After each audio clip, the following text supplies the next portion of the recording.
This is Jed Disler, and welcome to The Piano Maven, your friendly podcast guide to piano recordings.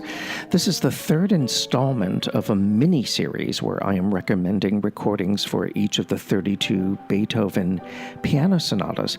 We now are monetizing this podcast and accepting paid subscriptions through my Piano Maven Substack page in order to cover production expenses, which are crucial to keep the Piano Maven alive and thriving and solvent.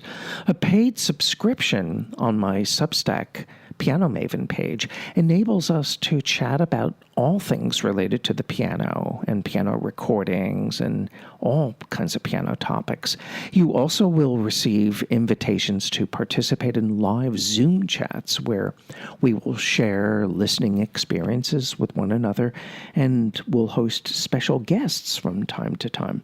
So please consider a paid subscription to my Piano Maven Substack by visiting the link provided in the episode description. Of course, you can subscribe for free, and you still will get to hear the podcast episodes on all major podcasting platforms. But I will be directing all commentary and feedback to the Substack page, where you can participate in my Piano Maven chat room if you are a subscriber. So let's keep going with my survey of recommended recordings for each one of the 32 Beethoven piano sonatas. And my goal is, number one, not to repeat a pianist throughout this long list. And number two, I want to have each sonata represented by two recordings, one modern stereo or digital recording, and the other recording is historic in nature, which means a recording originally issued on 78s or on a mono LP, or a recording that is archival in nature, like a live performance or radio broadcast that was not originally intended for commercial release, yet eventually does get released. Or there will be a few instances where a performance that may not have been commercially released, yet is so unique and interesting and is easily accessible in download format or in music trading circles. We will consider those.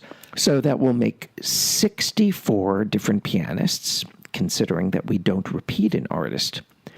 We have arrived at Beethoven's three sonatas, Opus 10, and we're going to discuss all three on this episode, so this is packed with information. The Sonata number 5 in C minor, Opus 10 number 1, showcases Beethoven at his most daring for that period in his life, and his pupil Carl Czerny described this piece very accurately as decisive and manly, most profound sentiment and delicacy, and he also used the phrase imaginative humor. The two recordings that I've picked for this sonata to recommend display rather antipodal approaches. Walter Gieseking's mono recording from the 1950s is a model of classical proportion and Apollonian symmetry. It may seem a bit contained and chaste on the surface. I mean chaste like C-H-A-S-T-E, not like chaste like you chased a rabbit. But I do have to say that the pianist's control and his sheer equilibrium really impress me, and they begin to hit home after you've listened a few times. But by total contrast, for the modern recording, I've picked Igor Levit. He addresses the brash and hard-hitting side of Beethoven, and his finale is a true prestissimo, not the approximate prestissimo that you often get. He tears through these outer movements with total concentration and musicality. I mean, this is alpha virtuosity, but it's alpha virtuosity at the total service of the composer. Oh, by the way, there is a newly released historic recording that was not available to me when I was first researching this miniseries, and it's too late to include it on my official list, but I do want to mention it anyway. It's a radio archive performance from Basel Radio in Switzerland from 1962. It features the pianist Aline von Barentzen, and it's a terrific and even fiery performance, and it was released in a 9-CD set from Mellow Classic, which is a label that's been bringing out all kinds of fascinating archival material with pianists who are both famous and not so famous, and I probably will discuss this box in itself in a future podcast episode. Back to the Beethoven sonatas, and we have the F major sonata, Opus 10 number 2. I love this piece for its creative wit and its many harmonic surprises.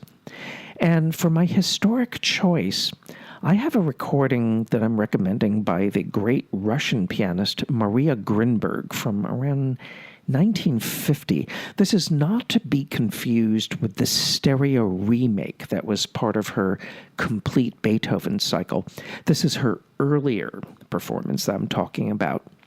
For the modern edition of this performance, I love the crispness and the humor and the top-to-bottom clarity that Seymour Lipkin brought to this sonata.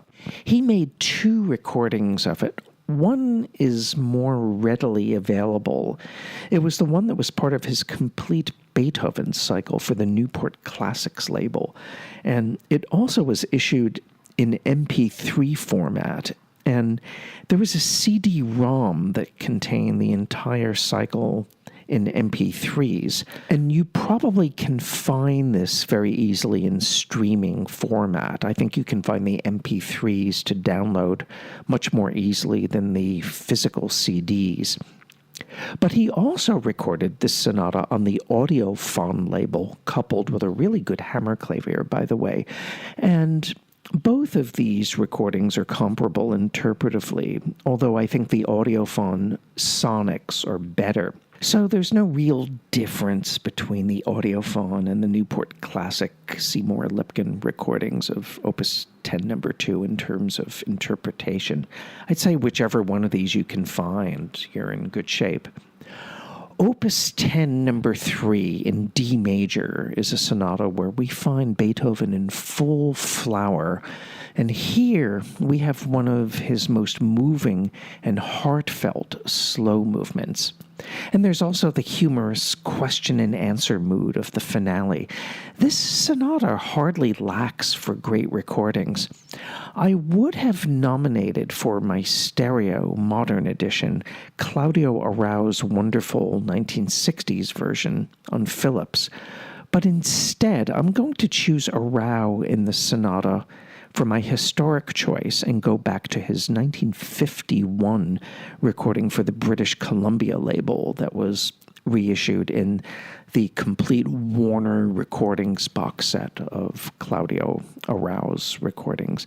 I mean, what am I saying? The complete Claudio Arau Warner recordings, which contains everything he did for HMV and EMI, and that includes this 1951 Opus 10 number 3. It's a marvelous performance.